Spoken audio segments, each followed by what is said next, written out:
Hello 4-Hers. I know you're all missing camp this year, but I hope this virtual environment can at least give us an opportunity to connect and have some fun together.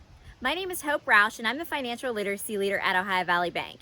In this course, we're going to talk about banking basics and do some fun financial activities together.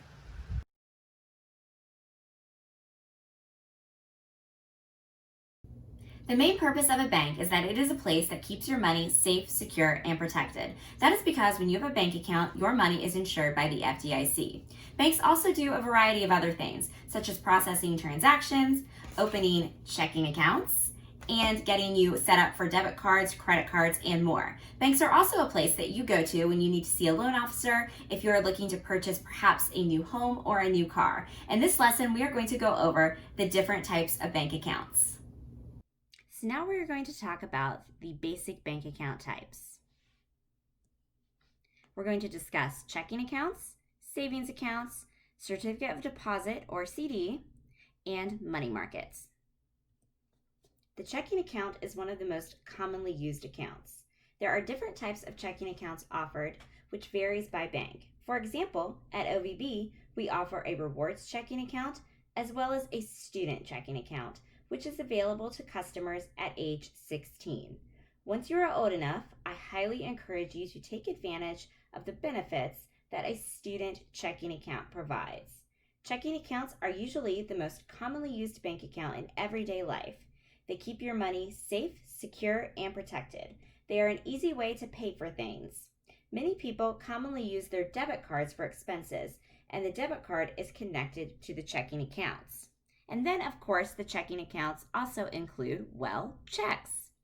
While it is true that people are writing less checks today thanks to the popularity of the debit card, they are still something that is necessary for most people's personal finances.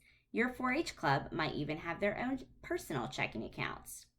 Here is an example of how to properly write a checking account. Most checks would have your name at the top, like so, your name and address. And then to write a check, you always want to make sure that you date it.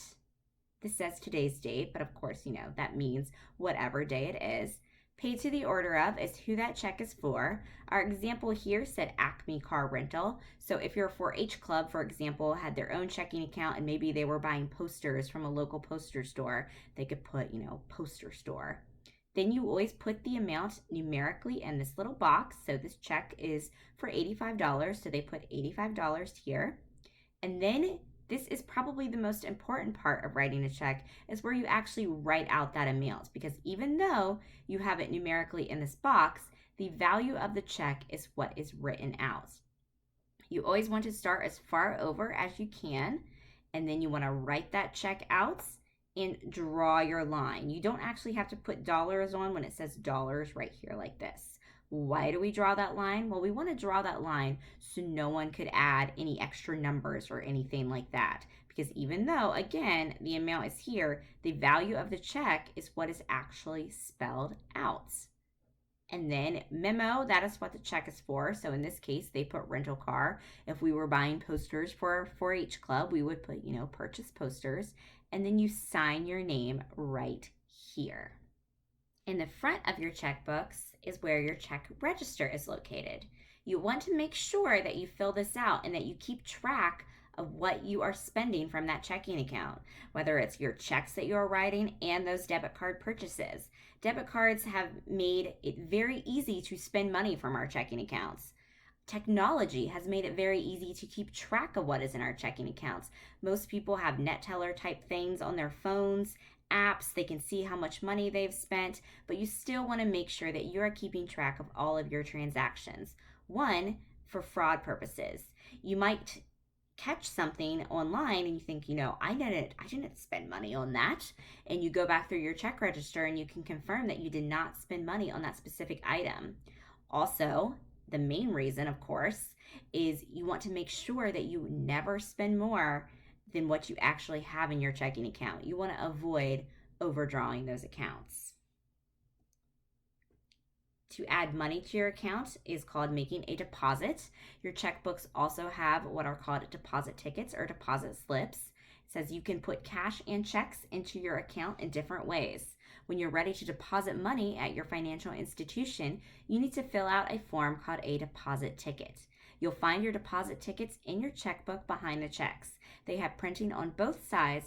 Just like with the checks in a check register, there are areas you need to complete. Use a pen to fill out the form. It is very important that you write neatly. Here are the spots to fill in your deposit ticket. Checking do's and don'ts. Don't write checks for more money than you have in your accounts.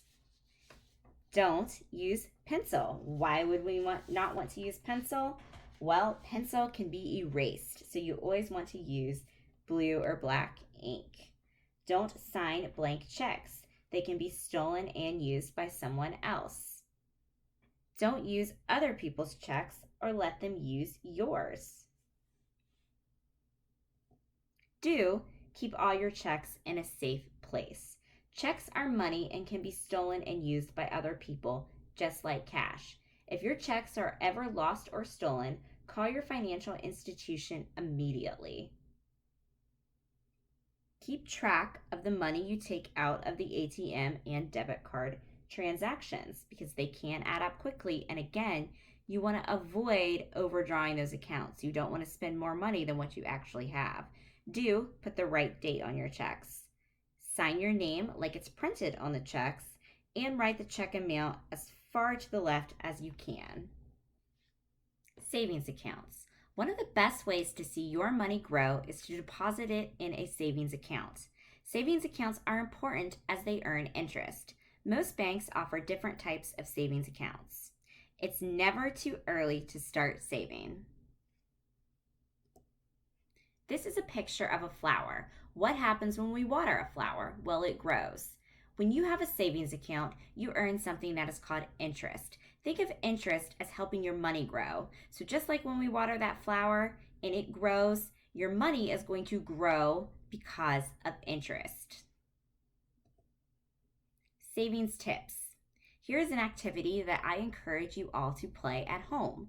You can do this with mason jars like pictured here, and I just used some different colored labels, but feel free to use stickers or anything like that you would wish to decorate them and kind of jazz them up a little bit. I have separated the jars into spend, give, grow, and save. A spending bank is for money to be used on everyday expenses. A saving bank is for money to be used later on larger items. An investing bank is for money that will be used when you are quite a bit older, perhaps when you are saving for college or even graduating college. A giving bank is for gifts and donations to help others in your community. Remember to always think community first. I know this is a lesson that you all learn in 4-H, the importance of community, volunteering, and giving back. So that is why that jar is particularly important. Certificate of deposit, or commonly referred to as a CD. Think of a CD as a long-term savings account. It often yields a higher interest rate. The money you deposit in a CD cannot be withdrawn for a set period of time depending on the type of CD you choose. That is because a CD has a start date and a maturity date. CDs are a good option for funds that you wish to put aside for future expenses such as college. And then we have the money market account. This is something that you probably won't be dealing with until you are quite a bit older, but I did want to mention it in this lesson. Money market accounts generally do earn a higher interest, but they also require a larger minimum balance than a statement savings account. So thanks for joining me in this virtual camp series. I hope to see you all next year at 4-H camp. For more information on financial activities, visit www.ovbc.com. From there, go to Kids, and then check out our virtual classroom. Our virtual classroom includes various lessons as well as free downloads. We are working to constantly update this page in the future, so remember to keep checking back.